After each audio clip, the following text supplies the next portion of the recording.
A fuel tanker has overturned in the industrial suburb of Wadeville in the greater Germiston area.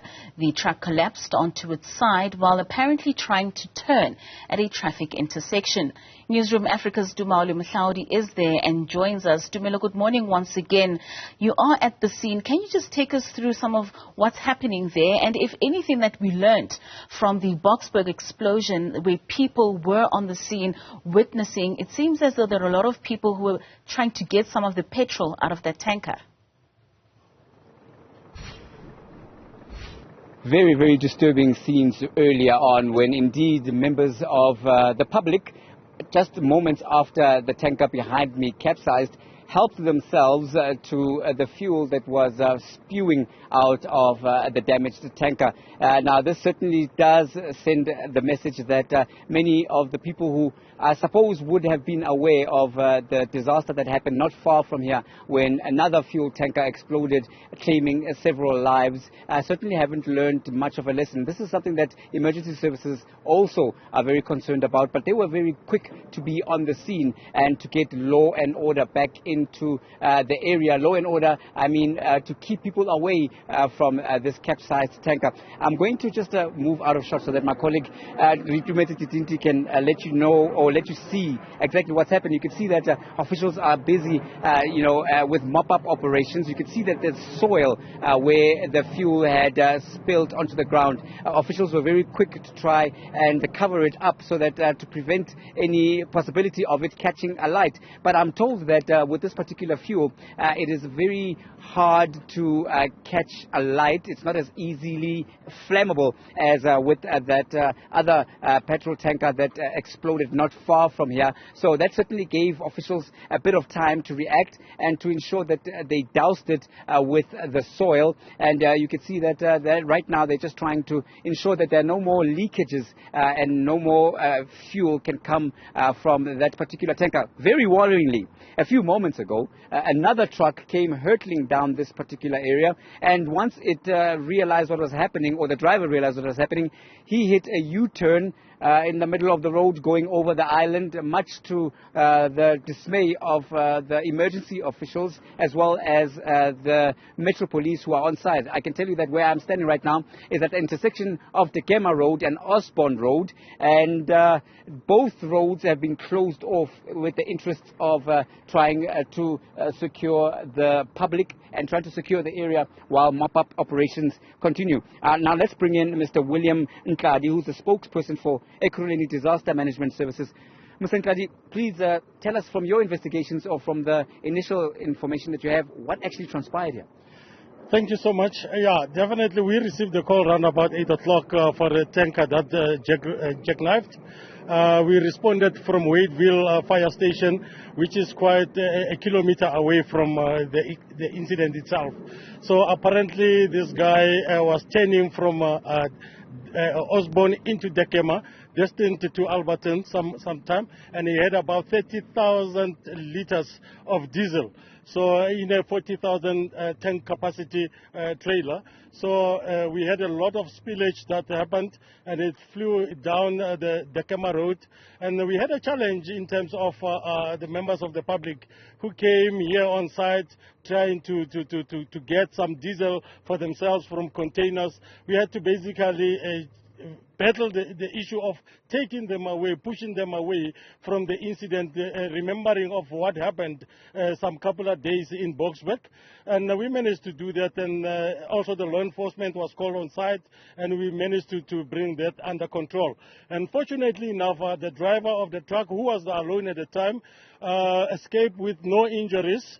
And for now, we can tell and confirm that now the scene is under control, and thanks that now it is a diesel.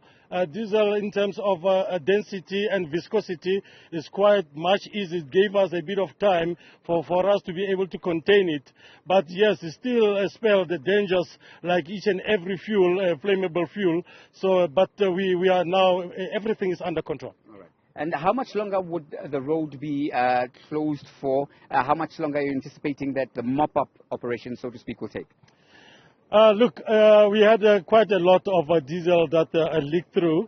because we don't know how much out of the 30,000 leaked through, and definitely we have to leave this scene very safe for each and every user, motorists and pedestrians as well.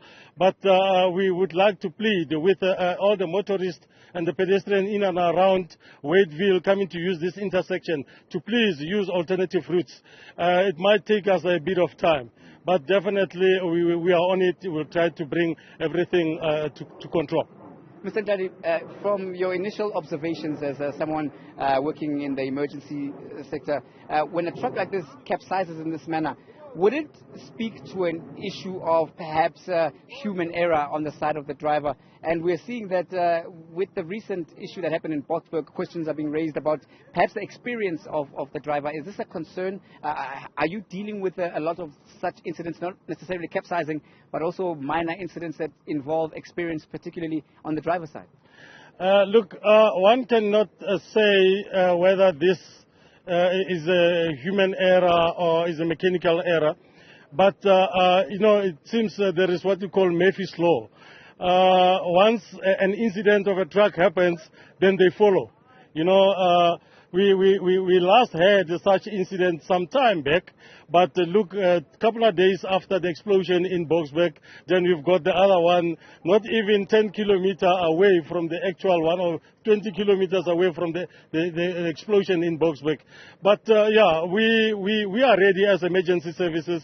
We anticipate that now, once we report on duty, such things are happening. That's why we've got specialized vehicles placed as well, strategically within the city of Ekurhuleni, meaning in an industrial site like this, we do have specialized vehicles that can handle. We know in that now.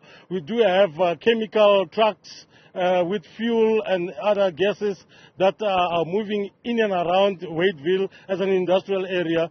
Then that's why we managed also to contain this spillage quickly as possible. Wonderful news also, you mentioned earlier as we were speaking off camera that part of the crew that you're proud of that did sterling work also showed gender parity, gender representativity. So the sisters are doing it for themselves as well and doing a great job to secure the area. Yes, definitely. We are running in par with the developments and in terms of what the government is also saying. So we do have a number of female firefighters with us. So they are coping very well. We know that it was previously a male-dominated area, but we can confirm that now we do have our female counterparts who are also performing very well, exceptionally well. And we are looking forward that now they have to also climb the ladder to great heights. So maybe in a very short couple of years, we will be happy to see some of them taking top, number of them taking top positions within emergency services. All right. No, thank you very much. We'll have to leave it there. That's William Ndladi, the spokesperson for Ekurhuleni Disaster Management Services, just giving us an overview of what happened, what's being done, and what's the way forward here at the latest tanker spillage in the East Rand, the far East Rand of Gauteng. With that, back to you in the studio. All right, that's Tumaole. Mohlaoli out in Germiston. It's good to know that situation has been taken care of quite speedily. Let's